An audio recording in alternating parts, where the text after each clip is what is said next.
Bom, vamos distribuir isso aí nas estratégias. Temos o exemplo de distribuição semanal e distribuição diária. Vamos lá, distribuição semanal. Eu coloquei o exemplo de 4 semanas de dieta aqui.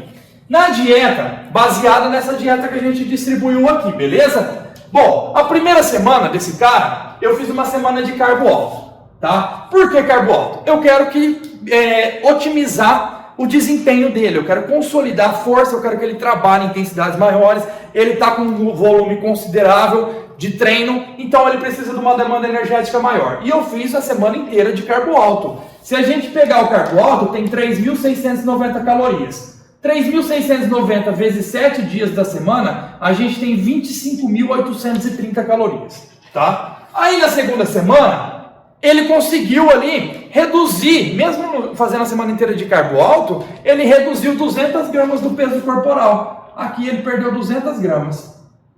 Ele perdeu 200 gramas do peso corporal. Então, o que eu fiz? Eu mantive o carbo alto. Por quê? Porque ele conseguiu perder peso. Teve o déficit calórico, ele perdeu 200 gramas. Aí vamos supor que na segunda semana eu fiz novamente o carbo alto porque ele perdeu peso. Mais 7 dias de 3.690 calorias deu 25.830. Beleza, aí ele não perdeu nenhum peso. Talvez porque algum treino tenha faltado um pouco de desempenho, ou ele tenha feito uma refeição livre que subiu a ingestão calórica, ou ele quis fazer uma refeição livre que na primeira semana ele não fez, ele quis fazer e subiu a ingestão calórica. Alguma coisa não fez ele perder peso. Aí eu fiz a terceira semana em carbo médio, para a gente gerar um déficit calórico maior e otimizar a queima de gordura, né? E aí, nessa terceira semana, eu fiz a semana inteira de carbo médio. Carbo médio é 2.970 calorias, vezes 7, temos 20.790 calorias. E aí, ele perdeu 500 gramas aqui, nesse caso aqui, tá? Aí, na semana 4, eu quis otimizar mais. Vamos supor que eu queria secar esse cara mais rapidamente, porque ele perdeu apenas 500 gramas, então o déficit não foi tão agressivo. E ele respondeu bem no treinamento, ou seja, não houve perda de desempenho. Então vamos fazer a semana inteira de carbo baixo. Vamos aplicar o carbo baixo e ver o feedback. O carbo baixo é 2.250 calorias na dieta. Isso representa, vezes 7 dias da semana, 15.750. Aí vamos supor que nessa semana ele perdeu 1 quilo. Ótimo. 1 quilo é uma boa faixa de perda de peso semanal. De até 1 quilo a cada 7, 10 dias é uma ótima faixa. Quando o percentual de gordura está alto, pode perder 2, 3 quilos na semana. Quando o percentual de gordura está mais baixo, no máximo 1 quilo, tá? Lógico que nem tudo é gordura. Um déficit para perder 1 quilo de gordura é um déficit de 7.500 calorias para perder 1 quilo de gordura. Obviamente, você não perde só gordura, você também diminui o conteúdo de glicogênio, só de água, que também diminui o peso corporal, tá? Então vamos supor que dentro desse 1 quilo ali, sei lá, 30% foi de gordura. Ou seja, 300 a 400 gramas de gordura perdida aí nesse 1 quilo, talvez um pouquinho mais, se o percentual de gordura já estava baixo, meio baixo, e já não tem tanta fonte assim para tirar, o déficit já vai tirando aquele restinho de gordura, tá? É lógico também, se o indivíduo tiver muita água, muita retenção, a maior parte do peso vai ser de água. Então depende muito da composição que o cara vem apresentando ali. Tá, aí vamos supor que o gasto energético total dele, vamos mudar, eu coloquei 22 mil aqui, mas vamos supor que o gasto energético total semanal dele seja 27 mil. Vamos supor que é 27 mil aqui o gasto calórico semanal desse cara. Beleza? 27 mil. Na primeira semana ele gastou 25.830. Ou seja, ele teve um déficit semanal, porque o gasto energético total dele é o quê? É a taxa metabólica basal, mais o efeito térmico dos alimentos, mais o gasto da atividade física, do exercício físico, tá bom? Também o gasto relacionado ao exercício físico eu expliquei lá na aula de gasto energético.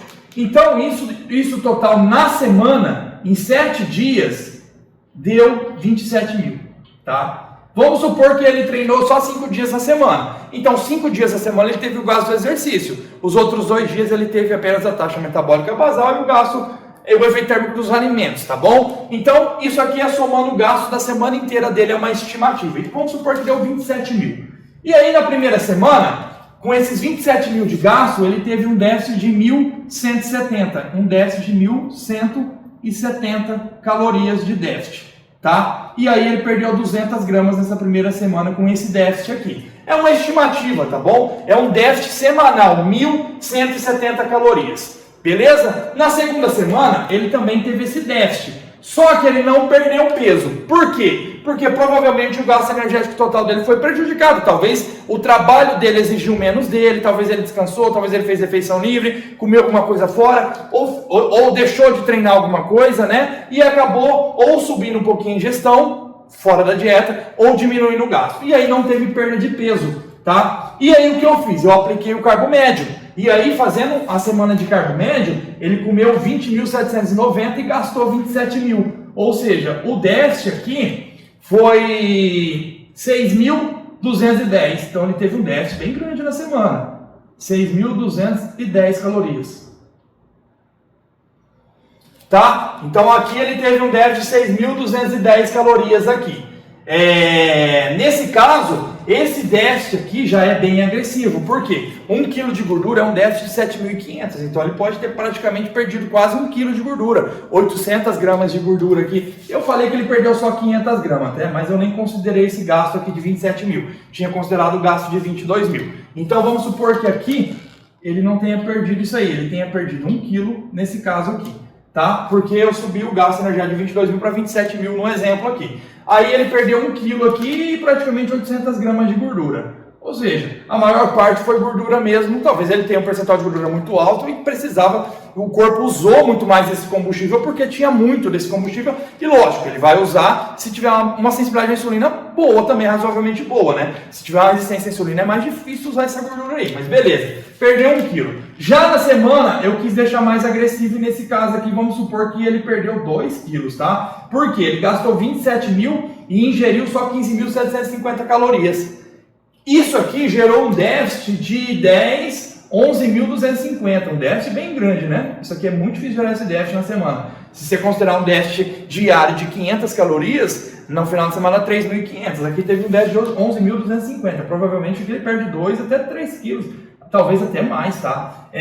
E cada quilo de gordura é 7.500 calorias de déficit, então ele teve quase 2 quilos de gordura perdido aqui, tá?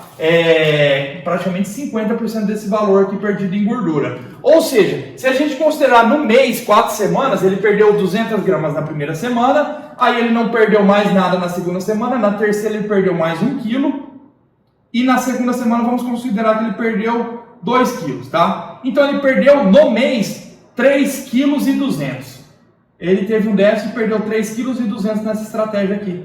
Beleza? Então vocês podem ver que mensalmente, no final do mês, ele bateu a meta de perder 3,2 kg em 4 semanas. Se isso foi bom ou se precisa de mais, vai do treinador. Talvez você não viu tanta diferença, então faça um déficit calórico maior. Ao invés de fazer 2 dias, 2 semanas de alto, no próximo mês você faz só uma semana alto, 2 médias e uma baixa. Ou uma alta, um médio e 2 semanas baixo.